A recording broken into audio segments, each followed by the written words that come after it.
আমরা হতে দেব না।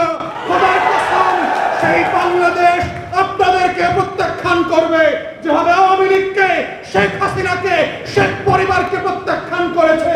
শেখ পরিবারের মূর্তি ভেঙে ভেঙে যেভাবে আওয়ামী লীগের রাজনীতিকে নাই করে দিয়েছে, আপনারাও বাংলাদেশের রাজনীতিতে নাই হয়ে যাবেন যদি ওই আওয়ামী ফাঁসিবাদ বিরোধী আন্দোলনের বক্তব্যগুলো পরিবর্তন করতে না চান, নিজেদেরকে বদলাতে না চান, নতুন বাংলাদেশ গড়বার ক্ষেত্রে আপনার ভূমিকাকে প্রশ্নবিদ্ধ করেন, তাহলে ইতিহাস থেকে শিক্ষা নেন।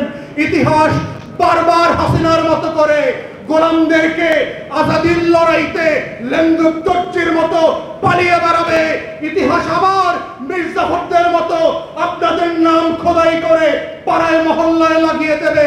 আপনাদের চয়েস, আপনারা কি মির্জাফরের মতো মরবেন, লেন্দুক দর্জির মতো পালাবেন, ইরানের রেজা শাহ পাহলভীর মতো দেশে দেশে ঘুরে নির্লজ্জের মতো মারা যাবেন, না বীরের বেশে নতুন বাংলাদেশে 1400 শহীদের পক্ষে লড়ে বাংলাদেশ গড়বেন? এটা আপনার চয়েস। আমাদের প্রত্যেকটা শহীদ হচ্ছে এই আন্দোলনের সবচেয়ে বড় মাস্টার মাইন্ড। এই 1400 শহীদের বাইরে বাংলাদেশে 24-এর কোনো মাস্টার মাইন্ড নাই। আমাদের দলীয় যে ফেসবুক পেজ আছে এবং আমার পার্সোনাল আইডিটা আমি স্ক্রোল করছিলাম আর কি, পুরাতন দিনটা বোঝার জন্য আর কি, যে আসলে মে জুন থেকে শুরু করে এক্স্যাক্টলি জুলাইয়ের এই দিনগুলোতে আসলে বাংলাদেশে তখন কি হয়েছিল, আমরা কি ধরনের পোস্ট লিখেছিলাম, কথা বলেছিলাম। তো আপনাদের সবার জন্য স্মৃতিকে আবার রিফ্রেশ করে দেওয়ার জন্য, আপনাদের হয়তো অনেকের মনে থাকবে আমাদের দক্ষিণাঞ্চল জুড়ে ব্যাপক বন্যায় আপনার উপকূলের বানভাসী মানুষের জীবন নাই হয়ে যাচ্ছিল, এরকম একটা অবস্থা আর কি। এবং যেহেতু জুন মাসে বাজেট হয়, গত বছরের বাজেটটাও তখন দেওয়া হয়েছিল, বাজেট নিয়েও আমরা কথা বলেছি। এবং একই সময় যেহেতু বন্যা হচ্ছিল, আমরা আমাদের দলের প্ল্যাটফর্ম থেকে একটা ব্রিফিং করে বলছিলাম যে জনপ্রতি 5 কেজি চাল এবং 10 টাকার বরাদ্দ দেওয়া হয়েছিল তখন।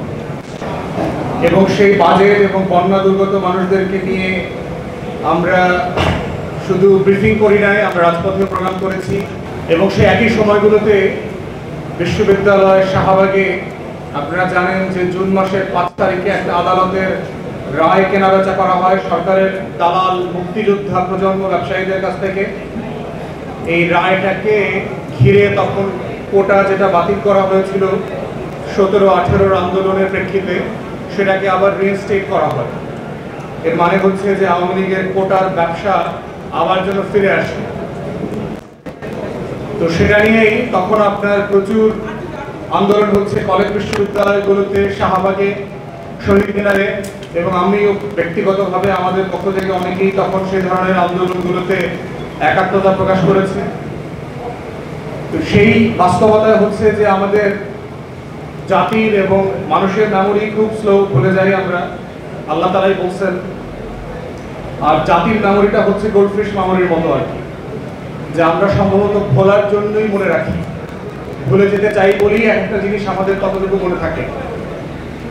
তো সেই জন্য আমি আপনাদেরকে মনে করাই দিলাম যে গত বছরের এই সময়গুলোতে আসলে আমরা কি বাস্তবতায় ছিলাম, যে 71 কিভাবে স্পিরিট থেকে হারিয়ে গিয়ে চেতনা ব্যবসায় পরিণত হয়ে গেছে। 71-এর নায়করা কিভাবে দায়িত্ব পালন করে ব্যর্থ হবার পরেও ব্যানারে, ফেস্টুনে, পাড়ায় মহল্লায় নেতা আকারে স্বীকৃতি পেয়েছেন। সেই জায়গা থেকে আমাদেরকে 24কে মূল্যায়ন করতে হবে, যে এটা যাতে ব্যানার ফেস্টুনে হারিয়ে না যায়, আমাদের শহীদরা যেন নম্বরে পরিণত না হন। আমাদের প্রত্যেকটা শহীদ হচ্ছে এই আন্দোলনের সবচেয়ে বড় মাস্টার মাইন্ড। এই 1400 শহীদের বাইরে বাংলাদেশে 24-এর কোনো মাস্টার মাইন্ড নাই। আমরা সবাই হলাম 24-এর কর্মী। এর বাইরে হচ্ছে এখন দায় এবং দায়িত্বের কথা। আমরা 24কে কিভাবে ধারণ করছি, দায়িত্ব পালন করছি, 1400 শহীদের রক্তের হিস্সা দিয়ে কিভাবে নতুন বাংলাদেশ গড়ছি, সেটাই হচ্ছে অবদান এবং ক্রেডিটের রাজনীতি। আমরা কি কথায় মিছিল করেছিলাম, কি করেছিলাম, এই 71-এর মতো করে যেন কোনো চেতনা ব্যবসার ফাঁদে আমরা না পড়ি। তাই এবি পার্টি এবং নতুন বাংলাদেশের রাজনীতি আমরা যারা করবার চেষ্টা করছি, আমাদের জায়গাটা হচ্ছে সেই বাংলাদেশ গড়বার রাজনীতিতে আমাদের ভূমিকা কি হবে। আমরা যা আকাঙ্ক্ষা করেছিলাম বাংলাদেশটাকে গড়ে তুলবো, যেই বক্তব্যগুলো আমরা হাসিনার আমলে বলেছিলাম, হাসিনাকে নির্বাচন কমিশনটা এইভাবে গঠন করতে হবে, হাসিনাকে দুর্নীতি দমন কমিশনটা এইভাবে গঠন করতে হবে, হাসিনাকে বলেছিলাম তথ্য কমিশন, মানবাধিকার কমিশনে ব্যবসা বন্ধ করতে হবে, গণমাধ্যমকে পাবলিক সার্ভিস কমিশনের নামে ছাত্রলীগ আওয়ামী লীগের অ্যাপয়েন্টমেন্ট বন্ধ করতে হবে, প্রাতিষ্ঠানিক রূপ দিয়ে পেশাদারিত্বের ভিত্তিতে রাষ্ট্রের প্রতিষ্ঠানগুলোকে ঢেলে সাজানোর কথা বলেছি। সেই স্বপ্ন আকাঙ্ক্ষাকে, যেই দাবিগুলো যখন হাসিনার কাছে করেছিলাম, আজকে সময় এসেছিল, সুযোগ এসেছিল সেগুলো আমাদের হাতে বাস্তবায়ন করবার। কিন্তু আমরা দুঃখজনকভাবে দেখতে পাচ্ছি হাসিনা যেই কারণে যেই যুক্তিতে সেই সংস্কারগুলো করতে নারাজ ছিল, করতে রাজি হয় নাই, সেই শব্দে, সেই ভাষায়, সেই যুক্তিতে আজকেও দেখতে পাচ্ছি বাংলাদেশের রাজনৈতিক দলগুলো সংস্কারে বাধা দিচ্ছে, দ্বিমত পোষণ করছে। এটা 1400 শহীদের পক্ষে, গণ অভ্যুত্থানের পক্ষে শক্তি হওয়ার কোনো লক্ষণ না, এটা গাদ্দারির লক্ষণ এবং আওয়ামী ফ্যাসিবাদ নতুন করে ফিরে আসার লক্ষণ। তাই সবাইকে স্মরণ করিয়ে দিতে চাই, 1400 শহীদের রাজনীতি করে আওয়ামীপনা করবেন, 1400 শহীদের নামে দিল্লির গোলামি কায়েম করবেন, 1400 শহীদ বাংলাদেশে আওয়ামী লীগকে 1400 শহীদের রক্তের উপরে দাঁড়িয়ে গণ অভ্যুত্থানের কর্মসূচি পালন করতে করতে বাংলাদেশে সংস্কারের বিপক্ষে দাঁড়াবেন। সেই বাংলাদেশ আমরা হতে দেব না। খোদার কসম, সেই বাংলাদেশ আপনাদেরকে প্রত্যাখ্যান করবে, যেভাবে আওয়ামী লীগকে, শেখ হাসিনাকে, শেখ পরিবারকে প্রত্যাখ্যান করেছে, শেখ পরিবারের মূর্তি ভেঙে যেভাবে আওয়ামী লীগের রাজনীতিকে নাই করে দিয়েছে, আপনারাও বাংলাদেশের রাজনীতিতে নাই হয়ে যাবেন যদি ওই আওয়ামী ফ্যাসিবাদ বিরোধী আন্দোলনের বক্তব্যগুলো পরিবর্তন করতে না চান, নিজেদেরকে বদলাতে না চান, নতুন বাংলাদেশ গড়বার ক্ষেত্রে আপনার ভূমিকাকে প্রশ্নবিদ্ধ করেন, তাহলে ইতিহাস থেকে শিক্ষা নেন।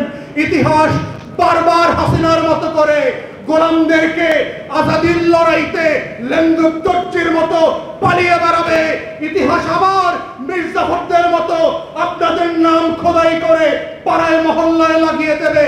আপনাদের চয়েস, আপনারা কি মির্জাফরের মতো মরবেন, লেন্দুক দর্জির মতো পালাবেন, ইরানের রেজা শাহ পাহলভীর মতো দেশে দেশে ঘুরে নির্লজ্জের মতো মারা যাবেন, না বীরের বেশে নতুন বাংলাদেশে 1400 শহীদের পক্ষে লড়ে বাংলাদেশ গড়বেন। এটা আপনার চয়েস এবং এটাই বাংলাদেশের ভবিষ্যৎ। এটাই 5 কোটি তরুণে দেয়ালে দেয়ালে লিখে সেই বাংলাদেশের কথা বলে গেছে। এই বাংলাদেশের বাইরে নতুন করে বাংলাদেশ হতে দেওয়া হবে না। এই বাংলাদেশ হচ্ছে দারোদারদের বাংলাদেশ। এই বাংলাদেশই হচ্ছে 24-এর আগামী দিনের বাংলাদেশ।